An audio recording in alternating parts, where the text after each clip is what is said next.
Yeah, I also just wanted to say thank you for coming. It's really cool that so many of you decided to show up for this. Does this work? Yeah, perfect.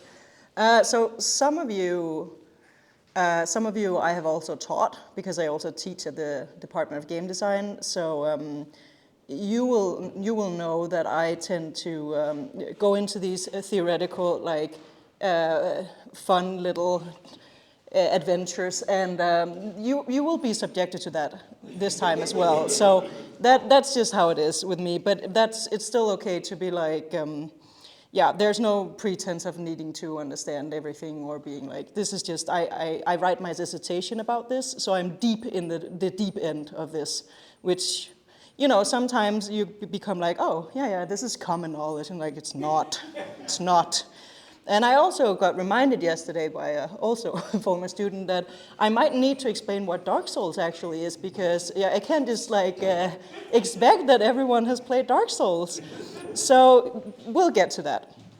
What I will talk about today is first, because I'm doing a queer reading, we got to talk about what queer means first, because it means a lot of different things, and in my project specifically, it means something that it might not mean in another project or for another person. Then, what is queer reading? Some of you might have read the title of this talk and been like, what is a queer reading? So we will also talk about that. Then, what does that mean in relation to games? And here I specifically talk about digital games because, I write about Dark Souls in like for hundreds of pages in my thesis, right? So I don't talk about analog games or LARPing, but a lot of other cool people are doing that. And then we get to Dark Souls, and I promise I will leave more than 2 minutes for Dark Souls. But we just gotta be on the same page about what these things mean first.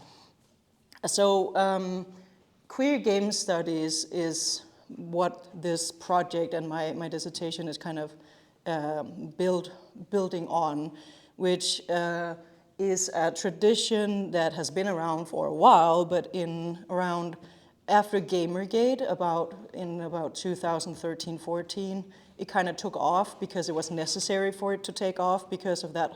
I'm not going to go into Gamergate, but those of you who know, and otherwise maybe look it up. It's not pretty. But so Adrian Shaw and Bo Ruberg are two quite prominent queer game studies scholars. And what they're doing is that they were kind of saying, okay, so how can we use queer theory in game studies? And their reasoning is that queer thinking can destabilize and challenge dichotomies in the way that we look at games. Queer theory can disrupt hegemonic understandings of what games are, how games are played, and how games are read. And by read, I mean critical interpretation, that tradition.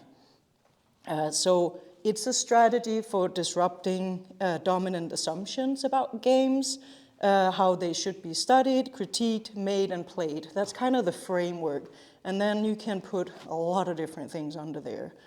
But if we go 2 steps back first, what is the queer in queer games studies? Because there is a long tradition, and my students will also have seen that, and I think yours, maybe, yeah, it's infamous, but yeah. No, but so what it can be is that queer, a lot of us, I think, use it as an identity. A lot of us use it as an umbrella term for a certain type of community. So there are a lot of personal stakes. In academia, it can also end in activism. It can mean other things as well. And the reasoning for this is also, okay, so some of us might be called queer. Okay, that was meant as an insult back in the day, right? What does that mean? Why are some people queer? What happens there in relation to the subject, which is like the person and society? Why are some people queer? So there are a bunch of scholars working on figuring out, okay, how do we understand queerness if we need to look a little different than just, okay, some people use it by reclaiming that identity, right? One of the more famous people, and the one that I'm theoretically most indebted to, is Judith Butler, that most of you might know, some of you might know, a famous philosopher in gender studies. And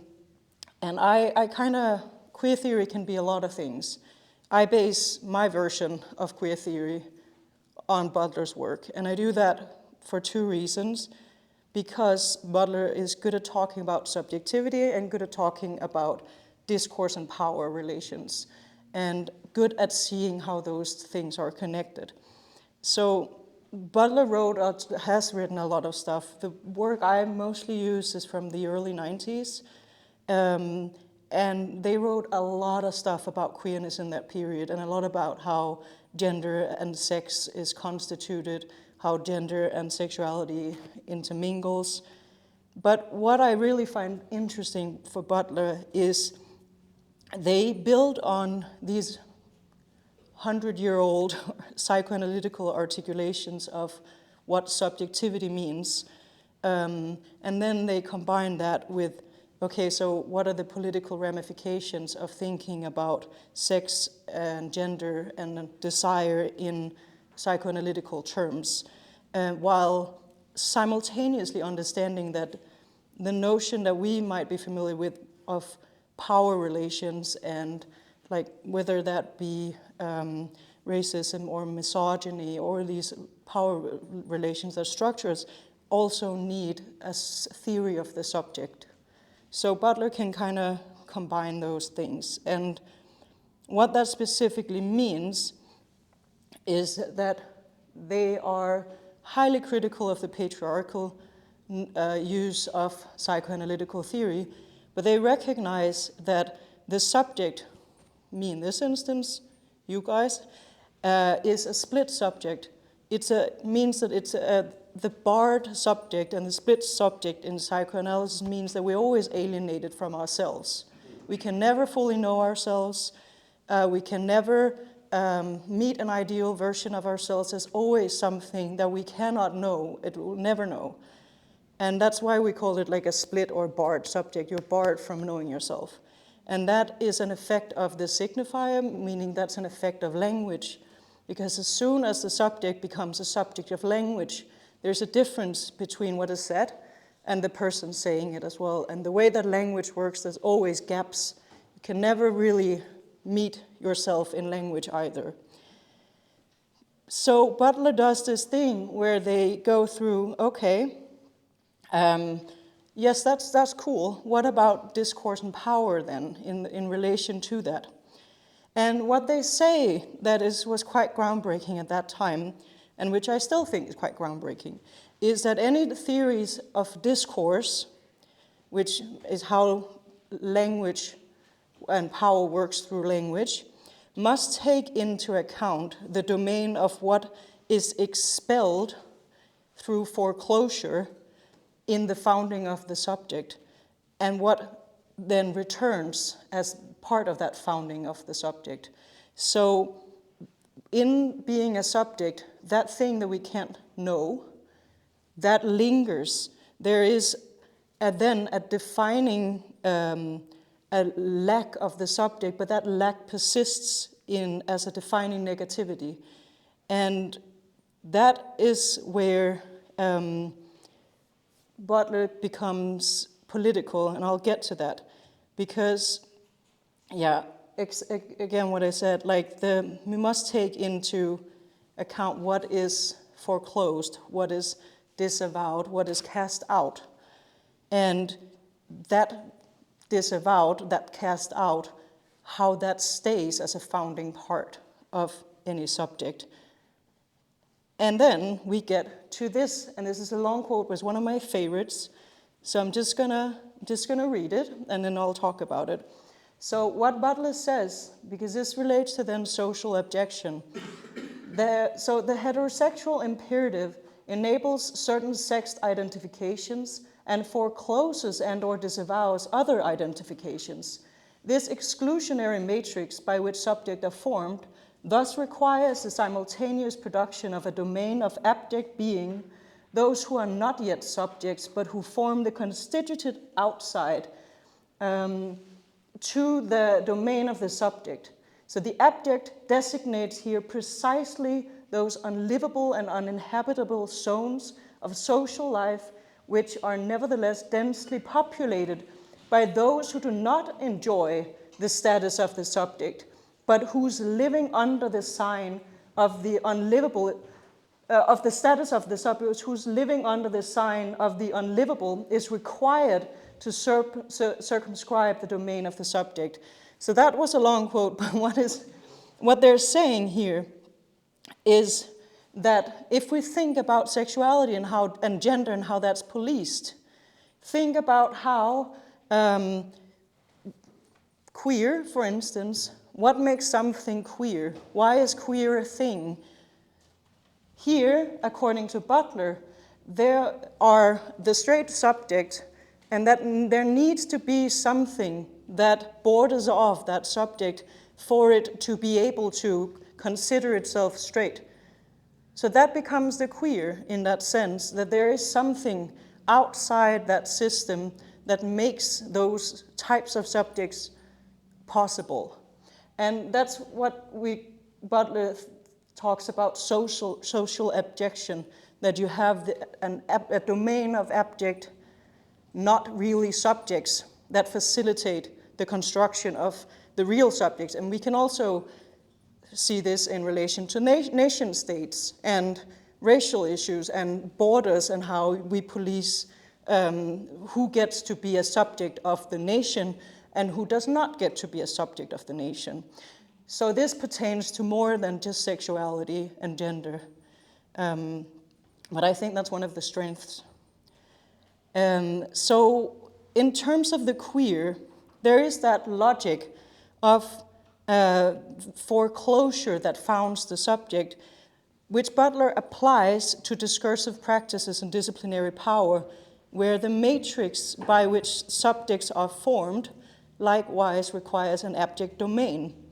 So in that combination of the psychoanalytic subject and post-structuralist theory, the splitting of the subject through foreclosure that's formative for subjectivity is also political reality, where certain bodies facilitate a zone of subjectivity by being marked as abject. So in another sense, the abject then names that which within the logics of the social has been cast out. What is named as abject can threaten our status as a subject, and that's where queerness, again, is usable, because it can name, in some ways, what is marked as abject and the constitutive outside. So that's basically that is how I understand queer, and that's what I take into my reading of Dark Souls.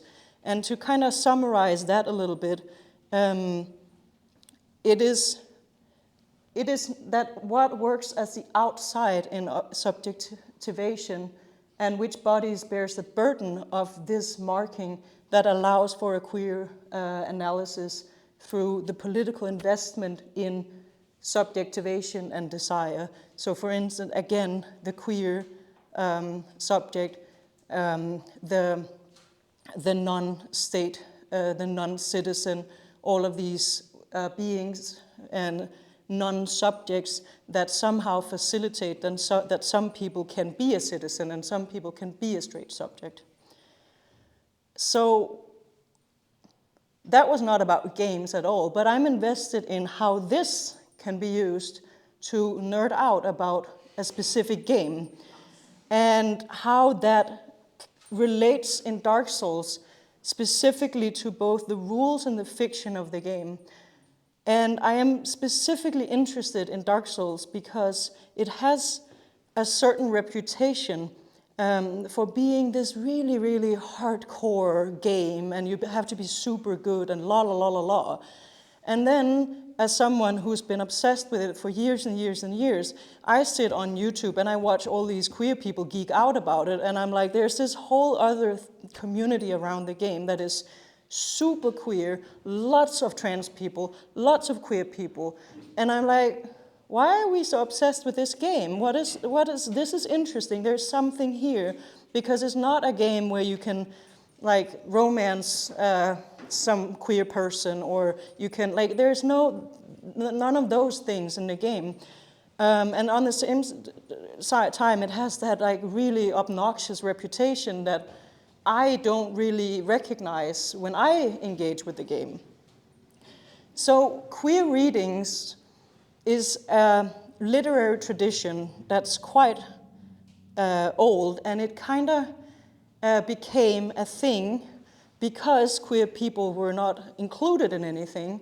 So that became a way of kind of, okay, forcing ourselves in there somehow, but also forcing text to acknowledge queerness. So it's a literary tradition that can do a lot of different things. It can, for instance, be a thing where you look at, this is a symptomatic reading strategy, where you look at a text, for instance, and you try to see what's hidden. So you see, like, okay, this might be a story about a monkey, but really it's about some sort of falling out with, or like sexual desire or something. That's a symptomatic reading, where you go in, you look at what's underneath. But then it can also be a surface reading, because often queerness is also right in our face, but it's just not been seen, because, like, classic example of Emily Dickinson, all her poems have like her lover's name in the margins, and people are like, oh, yeah, well, I wonder what this is about, I don't understand this. And it's right there, right? So there are all these different ways of doing queer readings, and it's usually very dependent on time, like historical time periods, and the material itself, what kind of reading you're doing. But there is some sort of oscillation between what's hidden and what's right there. But that's mostly been done in film. It's mostly been done in literary studies, which is a lot of really, really fascinating queer readings of literary classics that are suddenly super spicy, if you, yeah. So queer readings benefit from a mix of these strategies. But I was then wondering, okay, so how do we go about doing that with games? It requires a little bit of something else as well. I'm not going to read that. So, what does this surface and depth mean in a digital game? And what does it mean to go in and do a queer reading of a digital game with the theoretical understanding of queerness that I've laid out? You can do that in many different ways. I do it in this way. I look at the fiction of the game, I look at the rules of the game, and then I look at the player. And I do kind of a queer reading of fiction, rules, and player. And then I also see how they trouble each other, how they maybe the fiction does something, and then maybe the rules does something else. And the interesting bit here is also that in game studies, there is this notion that the rules are a little closer to reality than the fiction, because that is where you kind of breach the borders of the fiction. So if we look at the surface and depth model, you can perhaps say that the rules are closer to the surface than the fiction in a game. I would maybe claim that for Dark Souls as well. But then there's a notion of the player that kind of troubles this whole idea as well, but I'm going to get back to that. So, Dark Souls. How long did that take me? Okay, only 20 minutes, great. Yes, okay, so can we do a queer reading of Dark Souls? And this is where I'm going to be pedagogic and show you the opening cinematic. Both because it's really good, but also because it's easier if we all know a little bit about what this game is about. Let's see here.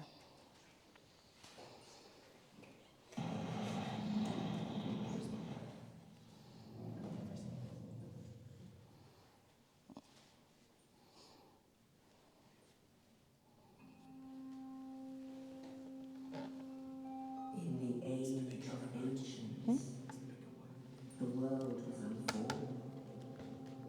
shrouded by fog. A land of grey crags, arched trees, and everlasting dragons.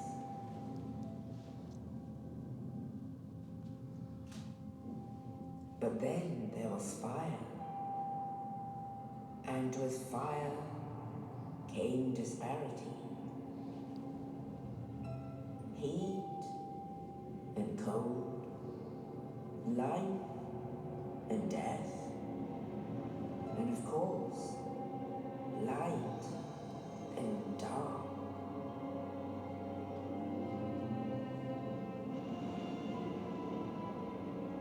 Then from the dark they came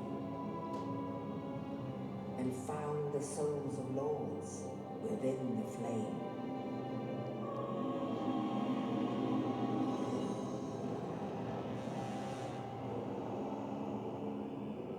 Nito, the first of the dead.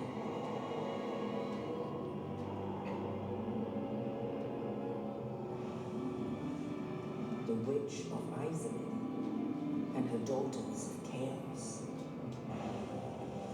Gwyn, the lord of sunlight and his faithful knights. And the furtive pygmy, so easily forgotten.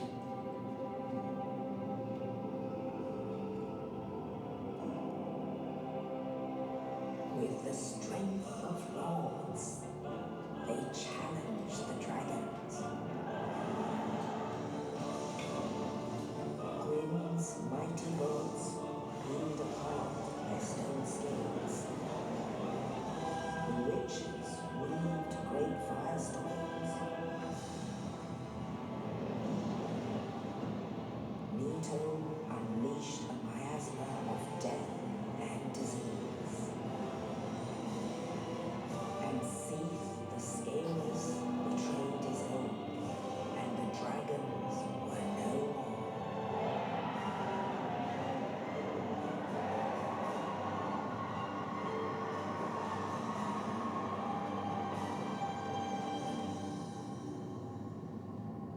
Thus began the Age of Fire.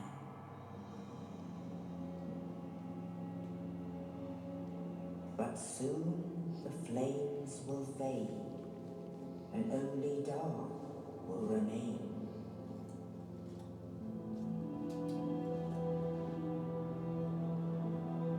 Even now, there are only embers, and man sees not light, but only endless nights.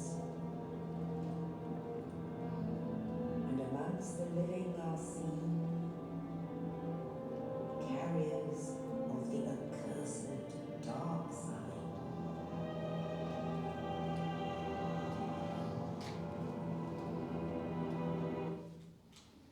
All right.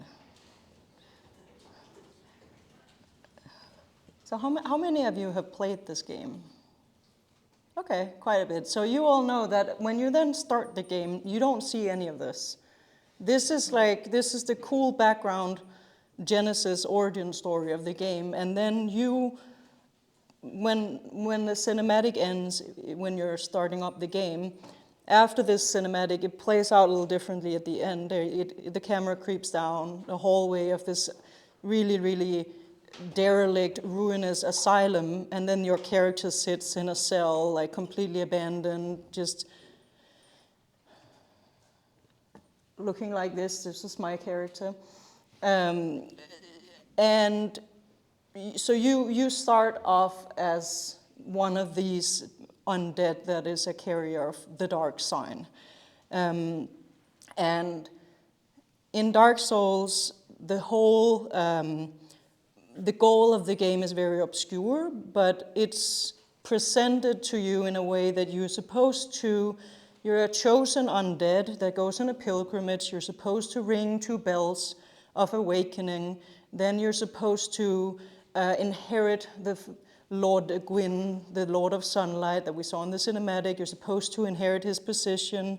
by rekindling the flame so that the Age of Fire can continue and the world can be go back to being glorious. That's kind of this setup a little bit. But then it's, of course, that's the fiction. If we look at the rules, the game is very famous for its mechanics, where you have corpse running. So you go to an enemy, it kills you, you drop all your experience points, all your currency, then you respawn at the checkpoint, which is called the bonfire. Gotta run back. If you don't manage to run back, you lose it. So it's the rules are a little bit brutal, and that's what it's also famous for. So that's Dark Souls. But yes, when the cinematic ends, we are then playing as this undead that is locked away in a corner of the world in this bleak asylum. And the premise of it, that we then embark on this journey as the chosen undead, it's kind of presented as this myth that you're not presented with a classic quest. You're kind of hearing about it from other NPCs that, oh yeah, you're chosen undead. And so there is this repetitive myth of the chosen undead that we then halfway through the game find out, okay, so the chosen undead is meant to succeed this Lord of Sunlight.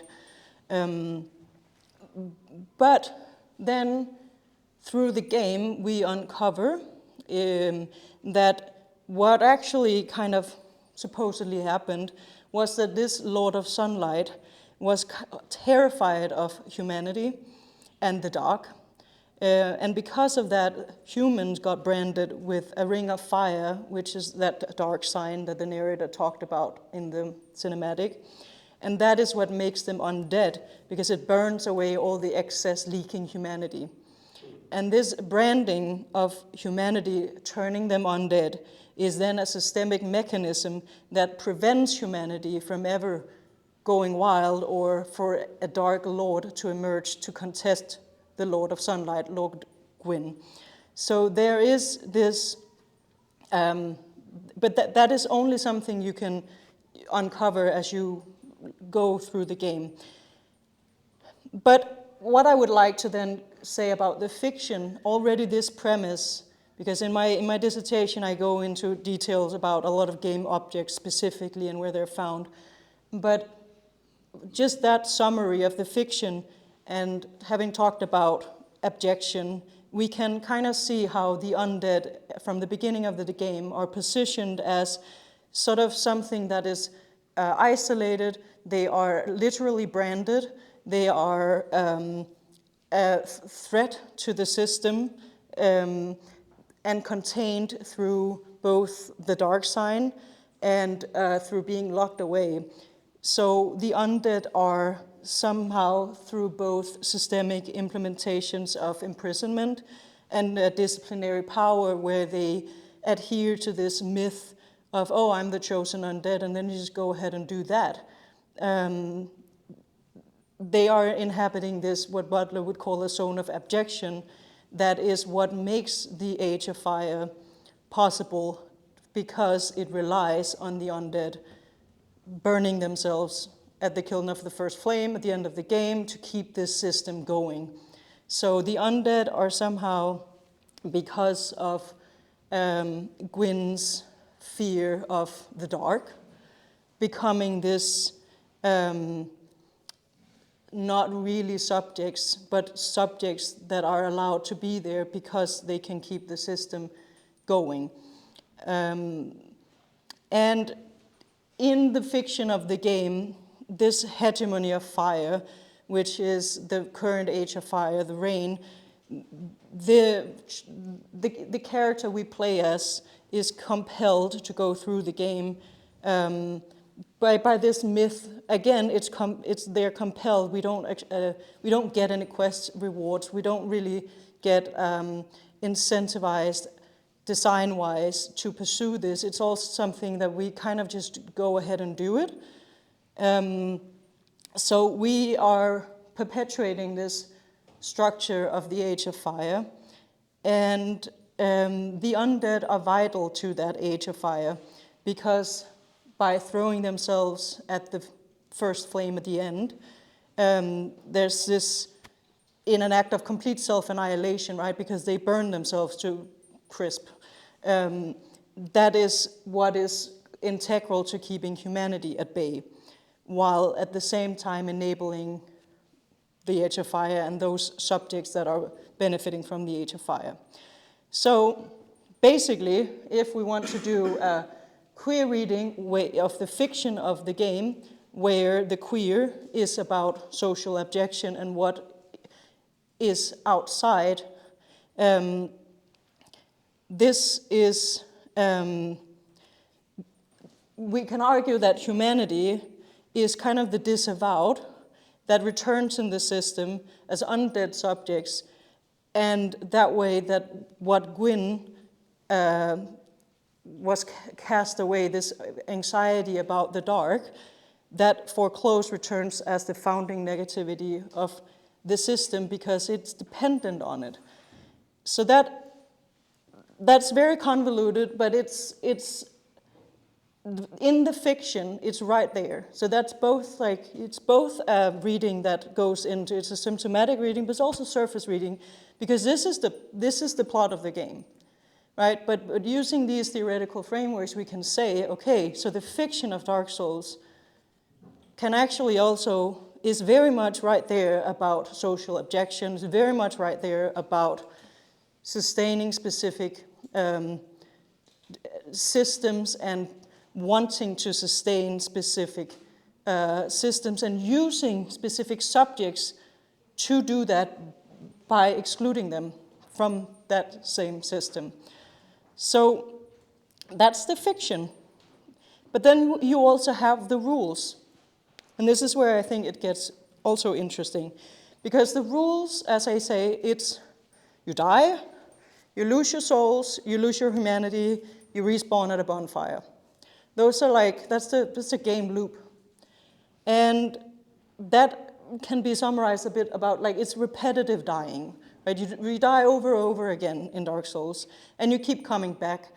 And the game ties that rule to the fiction through the dark sign. And this is also where I think Dark Souls is such a well-loved game by many developers, because of this ability to tie the fiction and the rules together.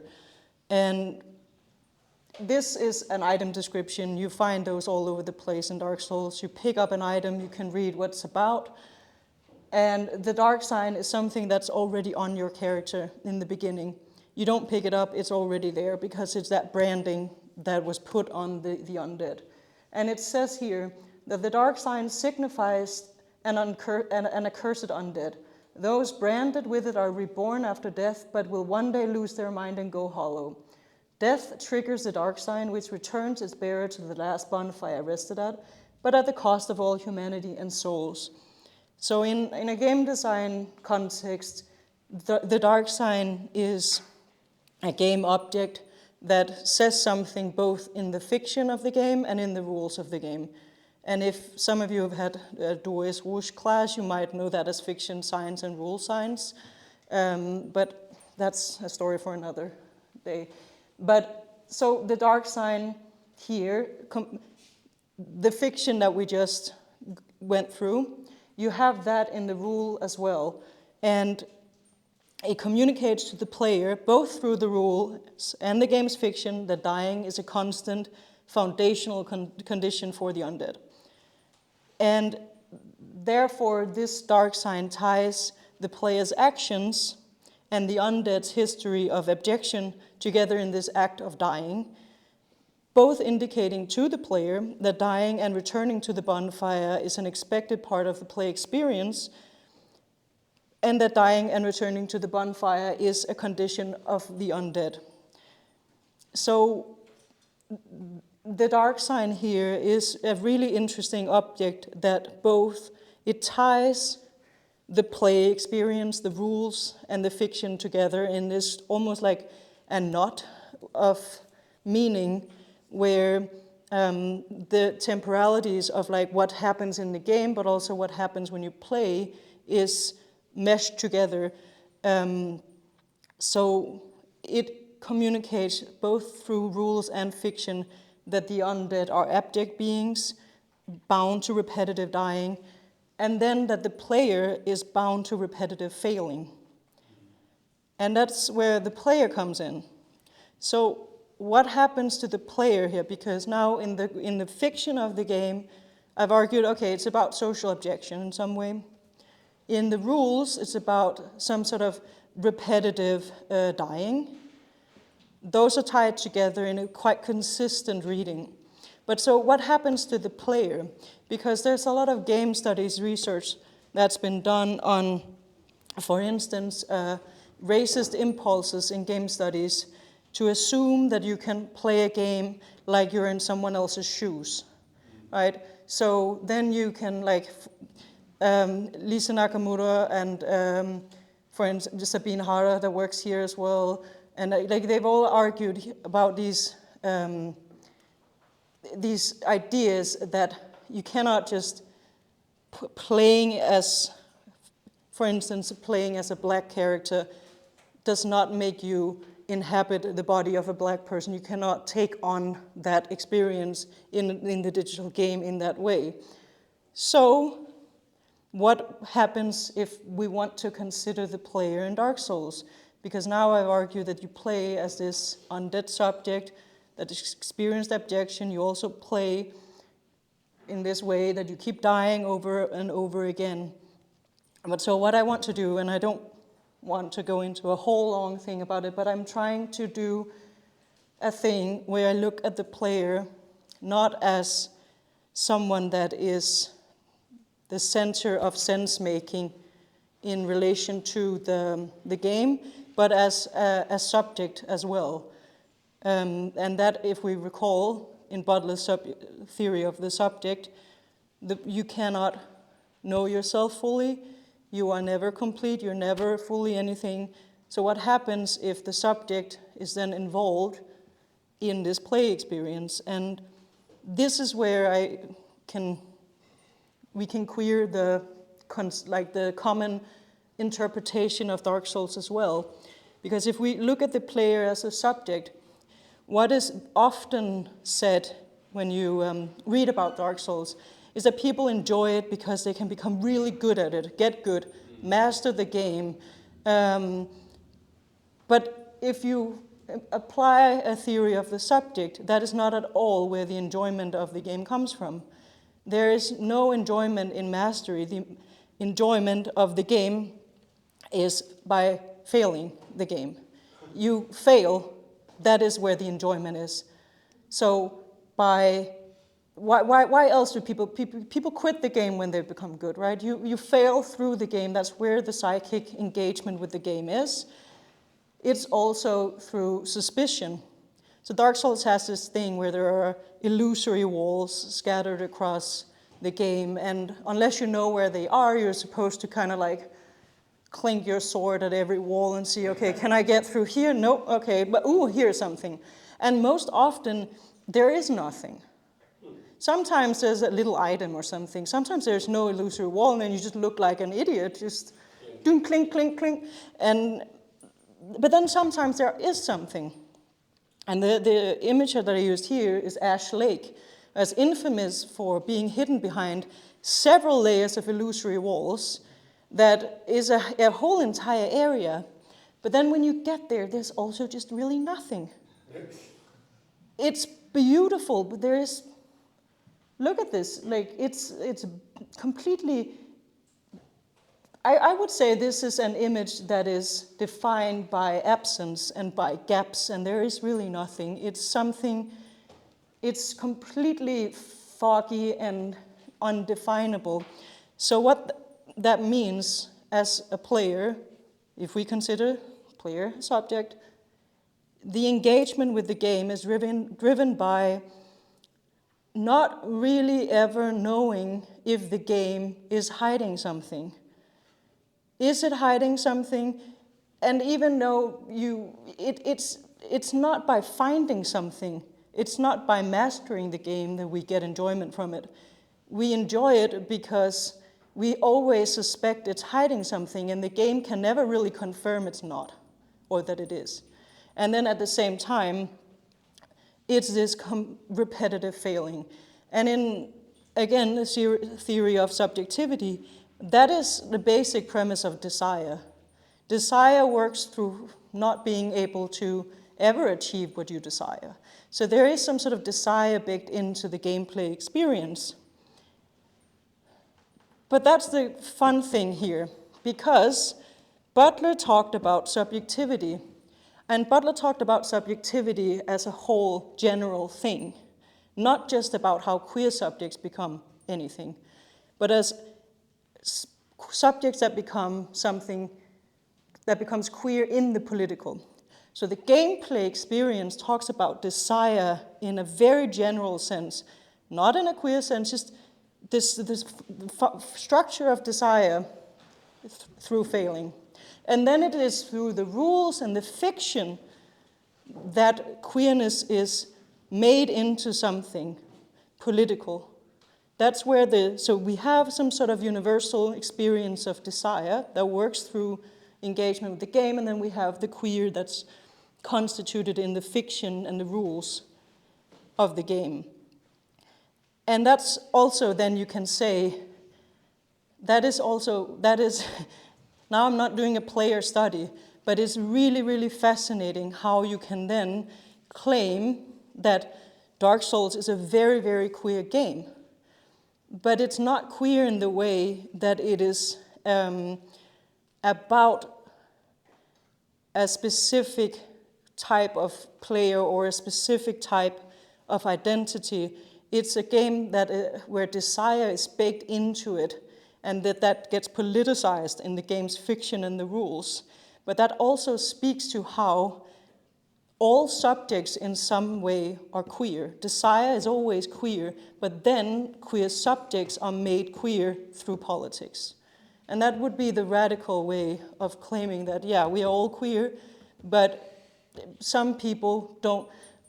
Heterosexuality and the heterosexual regime is all about disavowing queerness. So what I want to say at the end here is that what I'm trying to look at when I do a reading of the game is then how, okay, fiction, that's the social objection, rules, okay, you die, you respawn, the player repetitive failing. But does that then mean that you can make this equation? And that's where I would say, no, not really. Because that assumes, again, that the player is the signified and not a subject in itself. So, the end.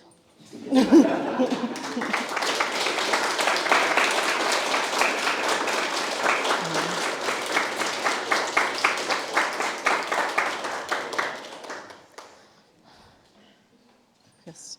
So I don't know if there are any questions, or I don't know how you have a question. Completely random. Yeah. How long did you spend playing Dark Souls and watching Dark Souls footage in order to work through this? No comment. No, I mean, so I've been working on my dissertation for 4 years, and I've been obsessed with every From Software games for years and years before that. So let's just assume that is a lot of hours. Yes. Yeah.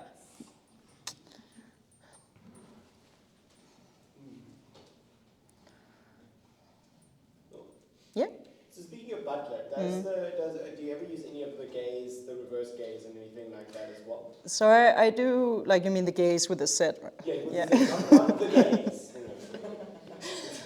Yeah, so I use a lot of gaze theory, but I don't use the gaze theory that is most famous in film theory and gender studies.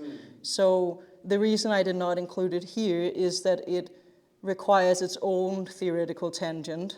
Didn't want to like do that. But so now I'm going to do it anyway. Sorry. So many of you are perhaps familiar with the term the male gaze, which is by Laura Mulvey, and she wrote an article about it, or a chapter in the 70s about how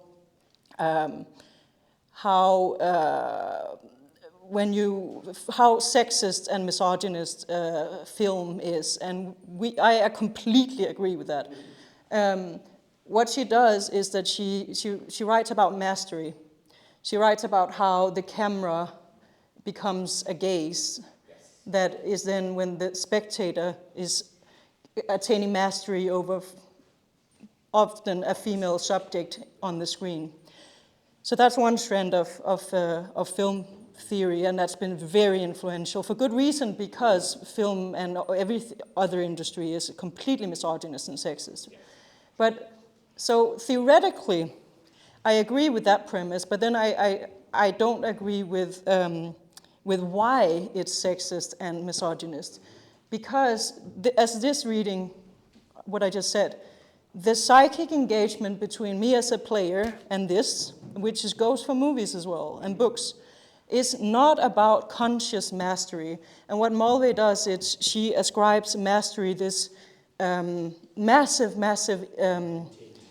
yes, it's almost all-consuming. But if you think about the things you enjoy when you watch a movie or if you play a game, it's often more complicated than that. And so as another theory of the gaze that emerged in the 80s is this idea of the gaze as motivated by suspicion. Yes. And that theory of the gaze builds on some of the same theoretical readings that Butler's doing. So they do speak to each other in some ways. But I would agree that the engagement with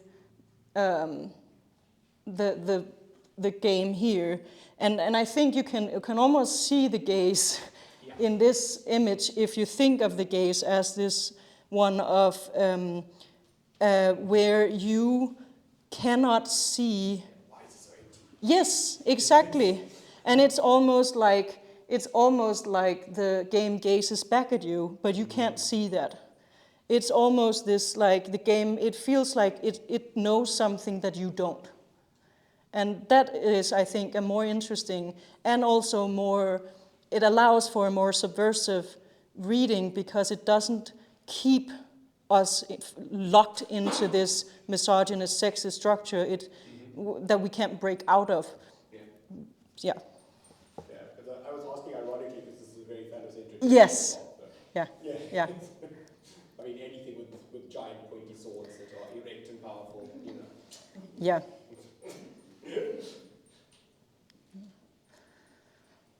On that. Great.